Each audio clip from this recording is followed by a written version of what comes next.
In my first leadership position, that it was in Hungary, I was 32 years old and I was appointed by Mr. Klose. Mr. Klose was the first boss that second boss that trusted me and believed in me so much. I was super scared. I didn't know if I could do the job. But he just made me super comfortable and he gave me all of the support that he could give. When I was starting in Hungary for 1 year, the Department of Training, Personal Development of Bayer Europe, it was in Newbury. So Julie indicated me a British coach. So it was Penny Sophocles. During 1 year, she was coming to Budapest and having 1-2 hours meeting with me, and between meetings we were talking. She helped me not only in the problems of that I would face and how to deal with the challenges of the work. What she did that it was more important was to make me know myself. Penny believed a lot that we being leaders, we have to develop other human beings, that we have to be so responsible to take care of them, that we have to start by taking care of ourselves.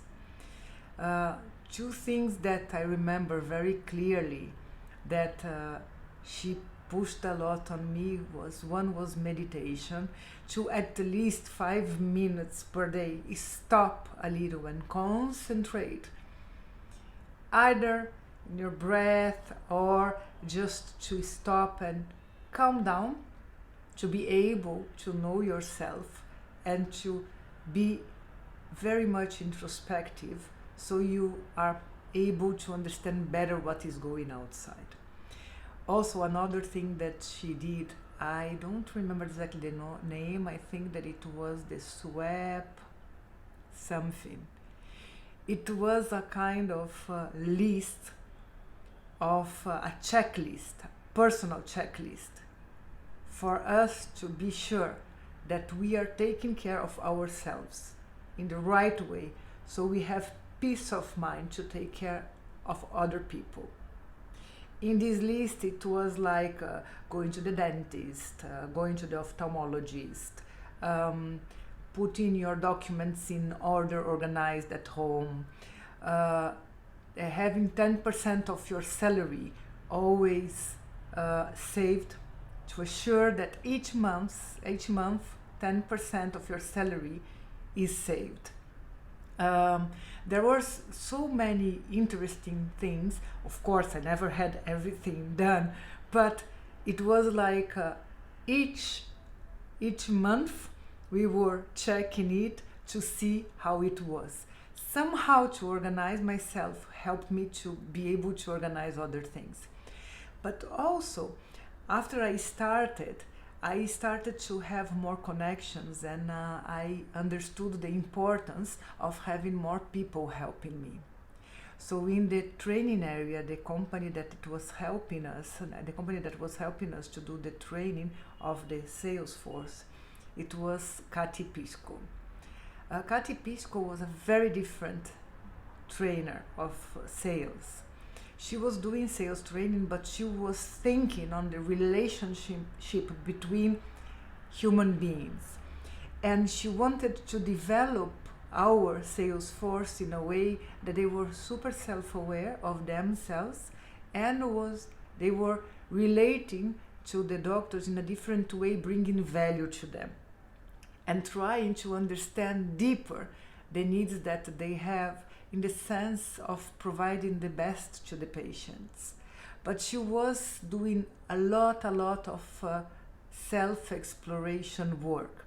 I remember that in one of the cycle meetings that we had, that all of the company was there, she was supposed to give some meditation to the team, and then she had some setback that she couldn't go, and then she was training me to do the meditation because I wanted a lot to give the meditation to the team, because I believe that meditating they would be able to be much better in their work.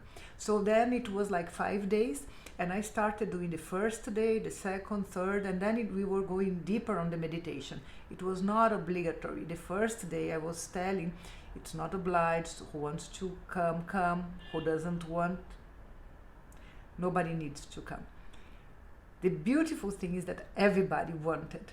And in the third day of meditation, when we finished the meditation, everybody, I was telling that the first one that opened the eyes, just wait for the last one.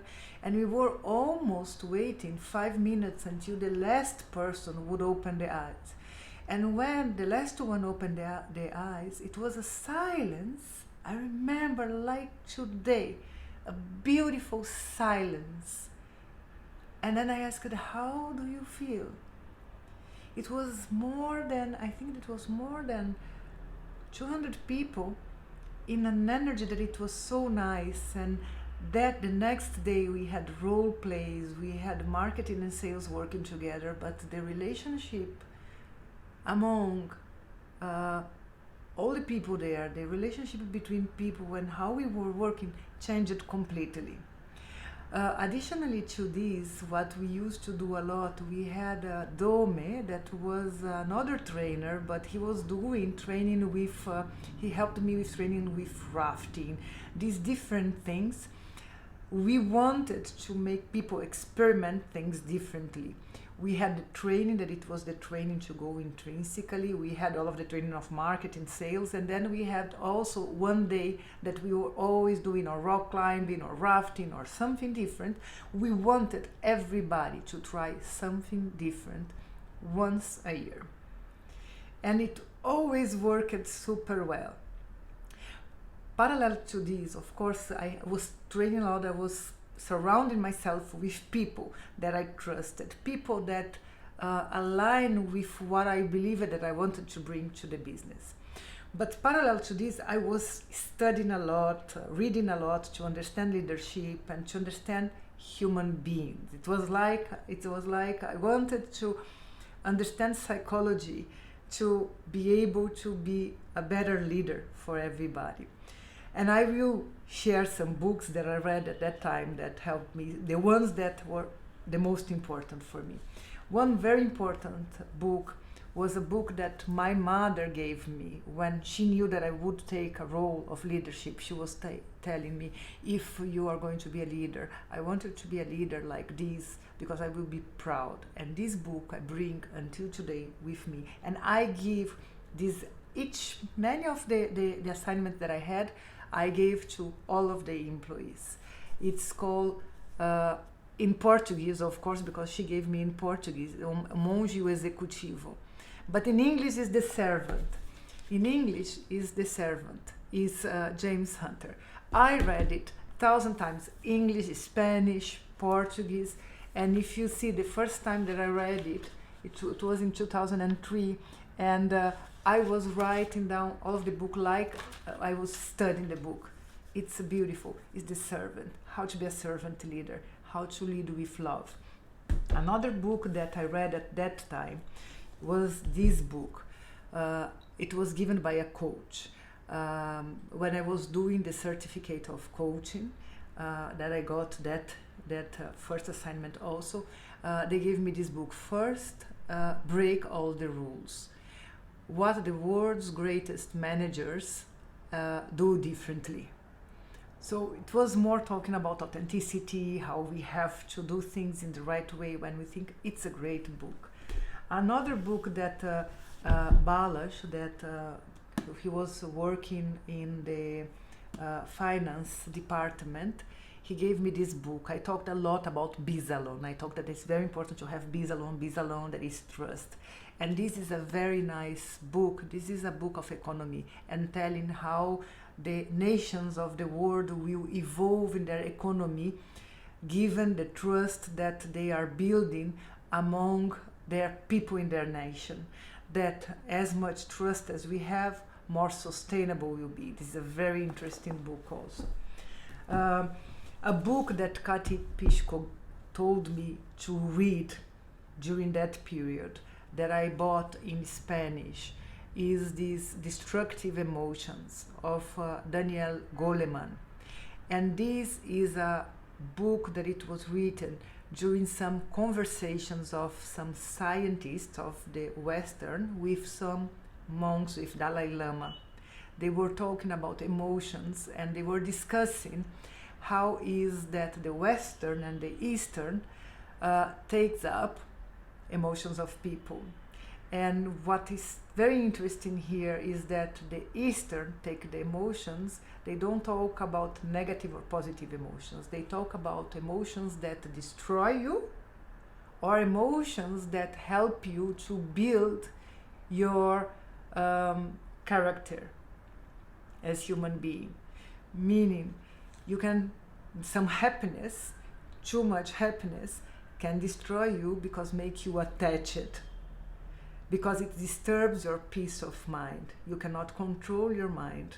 So everything that looks for equanimity is emotion that is constructive.